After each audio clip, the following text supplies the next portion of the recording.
A preparação do ator. Capítulo 14. O estado interior da criação. Depois que você reuniu as linhas ao longo das quais se movem suas forças interiores, para onde é que elas vão? Como é que um pianista exprime as emoções?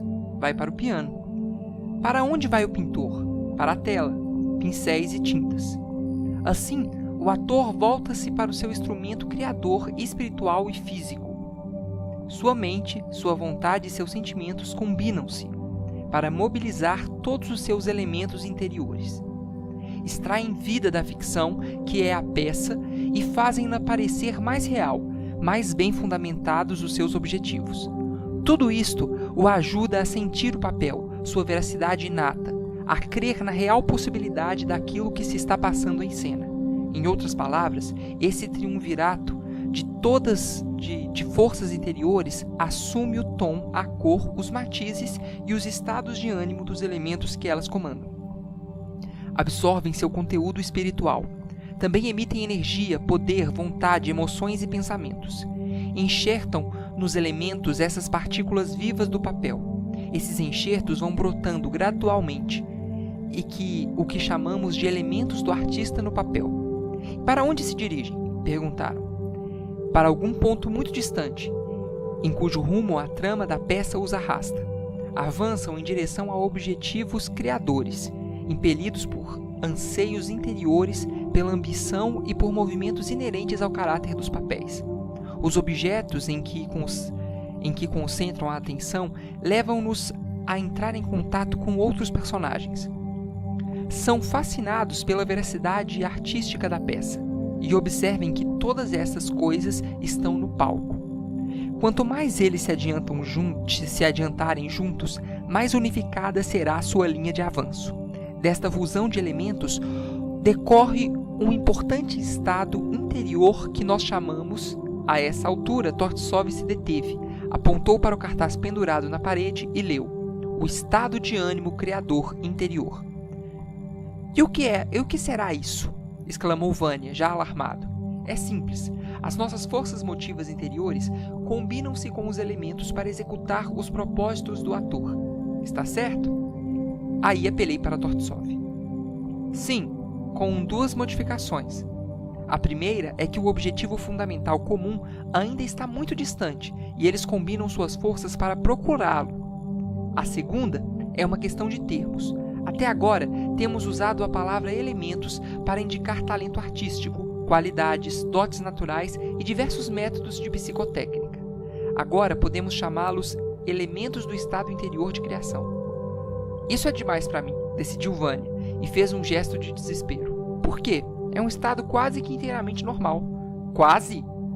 É melhor do que o estado normal, sob certos aspectos, e em outros, menos bom. Por que menos bom?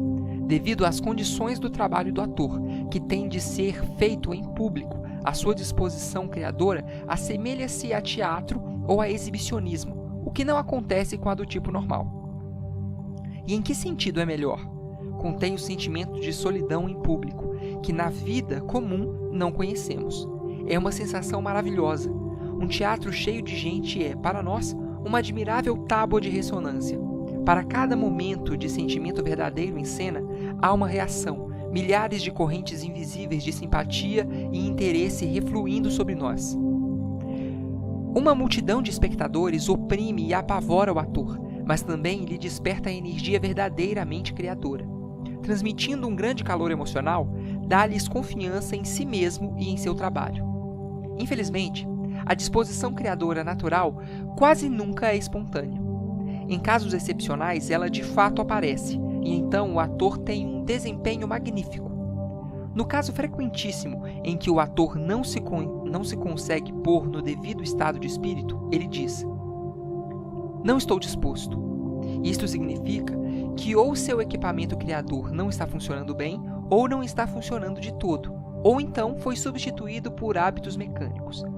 Teria sido o abismo da boca de cena que lhe desorganizou as funções? Ou será que ele compareceu perante o público com um papel semicerrado, com falas e ações nas quais nem ele mesmo pôde acreditar? É possível também que o ator não tenha revitalizado um papel, bem preparado, mas velho. e, entretanto, deveria fazê-lo cada vez que o revive. Senão, o provável é entrar em cena e apresentar apenas uma casca oca. Há outra possibilidade ainda. O ator pode ter sido desviado do trabalho por preguiça, falta de atenção, má saúde ou preocupações pessoais.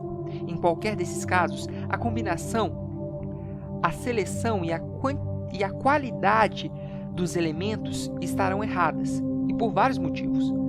Não é preciso examinar individualmente cada um desses casos. Vocês sabem que o ator, quando entra em cena perante o público, pode perder o domínio de si mesmo por medo, embaraços, timidez, agitação, senso de responsabilidade esmagadora, dificuldades insuperáveis. Nesse instante, ele é incapaz de falar, ouvir, olhar, pensar, querer, sentir, andar ou sequer mover-se de maneira normal, humana. Sente uma necessidade nervosa de agradar o público, de se exibir e esconder seu próprio estado. Em tais circunstâncias, seus elementos componentes desintegram-se e separam-se. Está claro que isso não é normal. Em cena, como na vida real, os elementos devem ser indivisíveis. A dificuldade é que o trabalho no teatro contribui para tornar instável a disposição criadora. Deixa-se que o ator represente sem direção. Ele mantém contato com a plateia, em vez de mantê-lo com o seu comparsa na peça. Adapta-se ao prazer daquela, em vez de compartilhar seus pensamentos e sentimentos com os atores seus companheiros. Infelizmente, os defeitos interiores não se veem. Os espectadores não os veem, apenas lhes sentem a presença. Só os técnicos da nossa profissão os entendem, mas é por causa deles que os espectadores comuns não reagem e não voltam ao teatro. Agrava o perigo o fato de um elemento que falte ou que esteja errado na composição é prejudicial ao todo. Podem pôr minhas palavras à prova. Podem tirar um estado em que todas as partes componentes funcionem juntas em perfeita harmonia, como uma orquestra bem ensaiada. Ponham nisso um único elemento falso e será o bastante para arruinar a tonalidade geral. Suponhamos que escolheram um enredo no qual não podem acreditar. Se vocês se forçarem, o resultado inevitável será enganarem-se a si mesmos, o que lhes desorganizará todo o estado de ânimo. O mesmo se aplica a qualquer dos demais elementos. Veja-se a concentração no objeto. Se olharem para ele e não o virem, serão atraídos pelo magnetismo de outras coisas, para longe do palco e até mesmo para fora do teatro. Experimentem escolher algum objetivo artificial em vez de real, ou usar seu papel para uma exibição de temperamento. No instante em que introduzirem uma nota falsa, a verdade se transformará numa convenção teatral. A crença passa a ser fé na atuação mecânica. Os objetivos mudam-se de humanos em artificiais. A imaginação se evapora e é substituída por uma mentira teatral. Somem estas coisas indesejáveis e terão criado uma atmosfera dentro da qual não poderão viver nem fazer nada, a não ser contorcer-se ou imitar qualquer coisa. Os principiantes do teatro, carecendo de experiência e técnica, têm mais probabilidades de errar. Facilmente adquirem qualquer quantidade de hábitos artificiais. Se alcançam algum estado normal, humano, é só por acaso. Como é que podemos tão facilmente tornar-nos artificiais quando só atuamos diante do público uma única vez? Perguntei. Vou lhes responder com suas próprias palavras, replicou Tortsov. Lembra-se da primeira aula que tivemos, quando lhe pedi que se apresentasse em cena? Em vez de simplesmente sentar-se, você começou logo a exagerar. Naquela ocasião, você exclamou: "Que estranho! Pisei em cena uma vez e o resto do tempo tenho levado uma vida normal. No entanto, acho mais fácil ser afetado do que natural." O motivo é termos de fazer nosso trabalho artístico em público, onde a artificialidade teatral trava com a verdade uma constante guerra. Como poderemos proteger-nos contra a primeira e reforçar a segunda? Isso discutiremos em nossa próxima aula. 2. Vejamos o problema de como não cair em hábitos internos de artificialismo e como alcançar um verdadeiro estado interior de criação. Para este problema duplo, há uma resposta. Uma coisa exclui a existência da outra. Criando uma, vocês destruirão a outra. A maioria dos atores, antes de cada representação, se vestem e maquilam para que sua aparência exterior se assemelhe à do personagem que vão representar. Esquecem-se, entretanto, da parte mais importante, que é a preparação interior. Por que dedicam uma atenção assim especial à sua aparência externa? Por que não põem maquiagem e uma indumentária na alma? A preparação interior para um papel é a seguinte: em vez de correr para o camarim à última hora, o ator, precisamente, se tiver um grande papel, deve chegar lá e começar a pôr-se em forma 2 horas antes de entrar em cena. Vocês sabem que o escultor amassa a argila antes de começar a usá-la. O cantor aquece a voz antes de dar seu concerto. Temos de fazer algo parecido: afinar as nossas cordas interiores, experimentar as claves, os pedais, os registros. Vocês conhecem este tipo de exercício através dos treinos. O primeiro passo necessário é o relaxamento da tensão muscular. Em seguida vem: escolha um objeto. Aquele quadro? O que representa? Qual é o tamanho? As cores? Tome um objeto distante. Agora um círculo pequeno, não mais distante que os seus próprios pés. Escolha algum objetivo físico. Motive-o. Acrescente primeiro uma, depois outras ficções imaginativas. Torne sua ação tão verdadeira que você possa acreditar nela. Faça várias suposições e sugira circunstâncias passíveis para colocar-se nelas. Continue até ter posto em jogo todos os seus elementos e depois escolha um deles.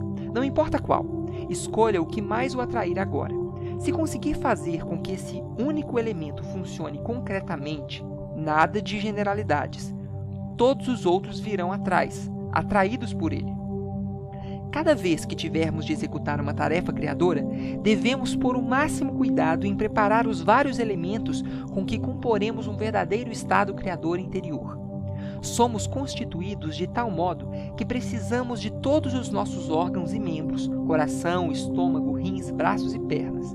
Sentimos desconforto quando algum deles é-nos retirado e substituído por algo artificial: um olho de vidro, um nariz, orelha ou dente falsos, ou perna ou braços de pau.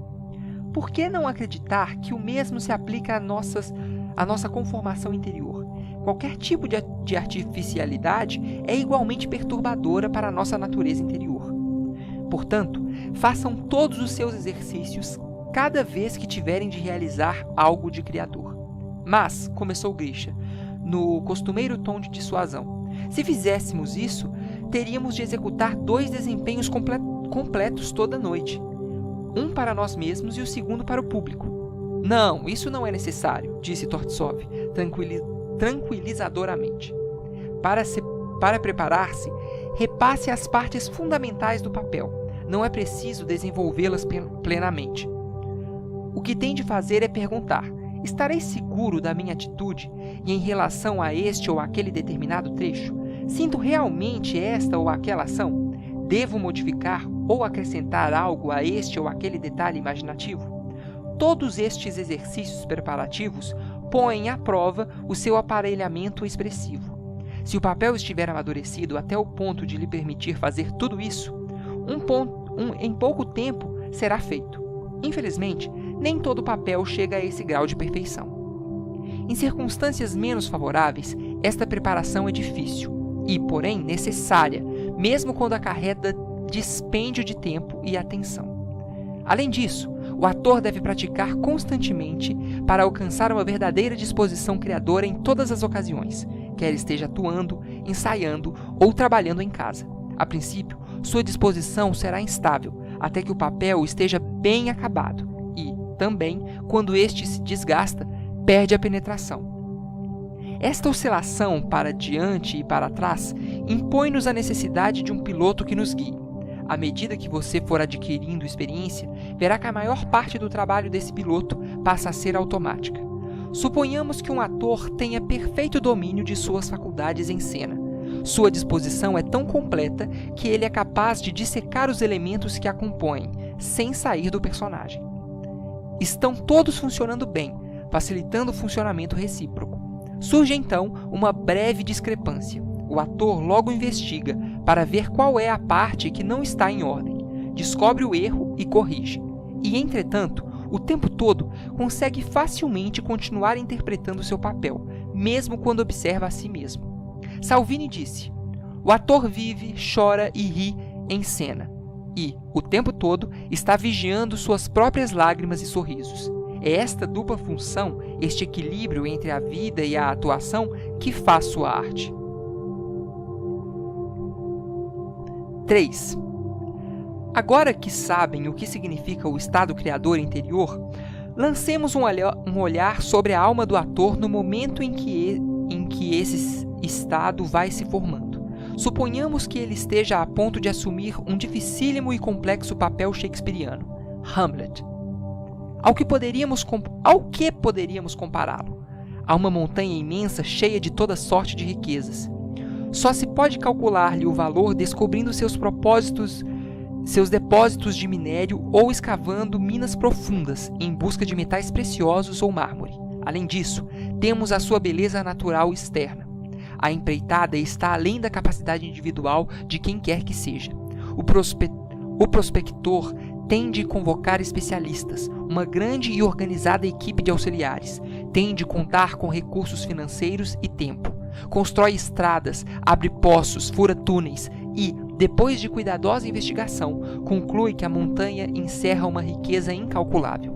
Mas a busca das delicadas e diminutas criações da natureza tem de ser feita em locais inesperados.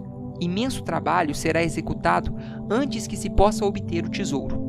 Isto acentua a apreciação de seu valor, e quanto mais fundo forem se adentrando os homens, maior será o assombro deles perante a extinção. Quanto mais alto subirem pelo flanco da montanha, mais amplo será o horizonte. Mais alto ainda, o cimo da montanha está envolto em nuvens, e nunca se poderá saber o que sucede lá em cima, no estado para além da ideia humana. Súbito, alguém exclama: ouro, ouro! Passa-se o tempo, e as picaretas param. Os operários, decepcionados, deslocam-se para outro ponto. O veio sumiu. Foram infrutíferos todos os esforços. Feneceram-lhes a energia. Prospetores e agrimensores sentem-se perdidos, não sabem para onde se voltarão. Dentro em pouco, ouve-se outro grito, e todos eles recomeçam com entusiasmo, até que a empreitada mais uma vez se revela decepcionante. Isto se repete vezes sem conta, até que, finalmente, eles acham o rico filão.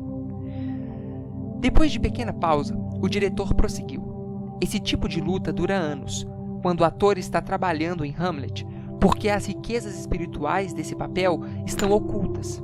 O ator tem de cavar fundo para encontrar as forças motivas dessa alma humana, a mais sutil de todas. Uma grande obra literária, escrita por um gênio e sobre um gênio, exige pesquisas minuciosas e intrincadas. Para apreender a delicadeza espiritual de uma alma complexa, não basta usarmos nossa mente ou qualquer elemento isolado. É necessário todo o poder e talento do artista, bem como a cooperação harmoniosa de suas forças interiores com as do autor. Depois de estudarem a natureza espiritual do papel, poderão decidir e então sentir qual é seu propósito latente. Nessa tarefa, as forças motivas interiores do autor devem ser vigorosas, sensíveis e penetrantes.